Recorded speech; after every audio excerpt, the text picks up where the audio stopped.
So this is the Farberware Open Hearth Broiler, and it fits in the grill exactly as is, but I don't like the fact that these legs are plastic.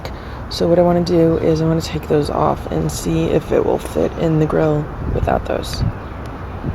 Okay, so it ends up that this entire inner tray just comes out, and that is what the legs are attached to. They're attached to like a framework. So basically, this just pops out, and this is what has the heating unit inside of it. So this is going to go on the bottom of the grill. So I just plugged in the end of the heating receptacle.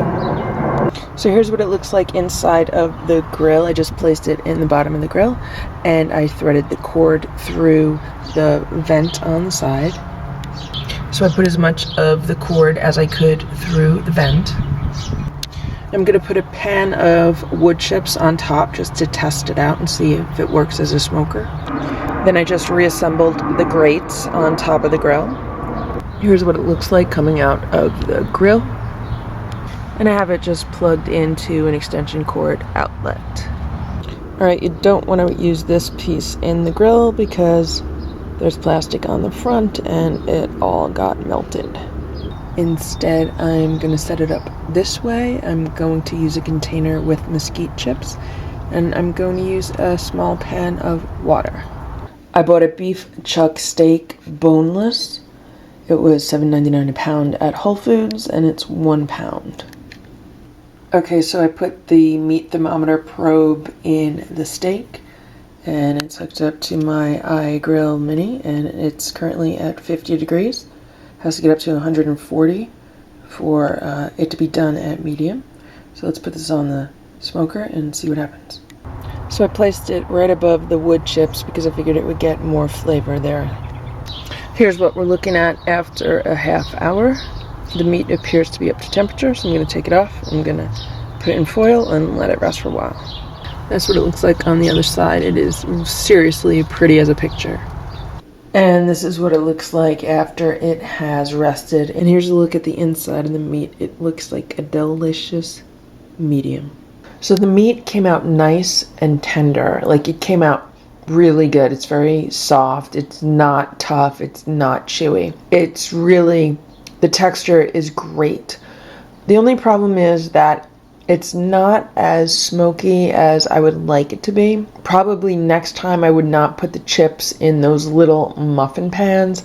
I'd spread them out on a flatter surface and probably get more smoky flavor out of it that way. Okay, so we're gonna try this again. We have the Farberware Open Hearth Broiler. I took the part that has the heating element and its housing, and I've placed it in the bottom of my charcoal grill, and we've taken the electric cord, plugged it into the side of it, and we have threaded the cord through the vent on the side of the grill, with the cord coming out of the side of the grill. And the cord is plugged into an extension cord. I have a pan of water ready to go, and I also have a pan of wood chips.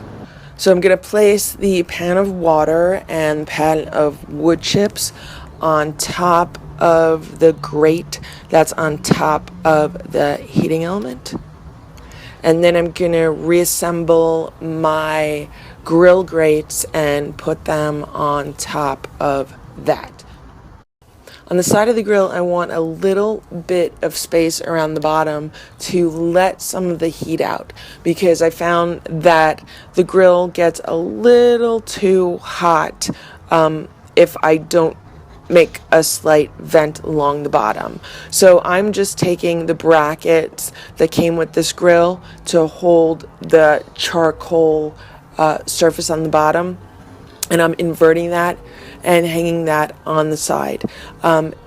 If I don't vent a little space around the bottom, the smoker will heat up to about 250, 275. And if I make a little vent around the bottom, it'll keep it at a lower temperature around 225. And this time I've been smoking chicken parts on the grill. They're just about done right now, and this is what they look like. Beautifully browned and smoked. And as you can see, the surface temperature on the grill is right around 225. And here's what the chicken looks like after it was removed from the grill and let to rest for a few minutes. As you can see, it's nicely browned. This is the side of the chicken that was toward the electric unit. That's why it looked lighter on the grill. And not only is it nicely browned and has a great smoky flavor, but it's actually crunchy.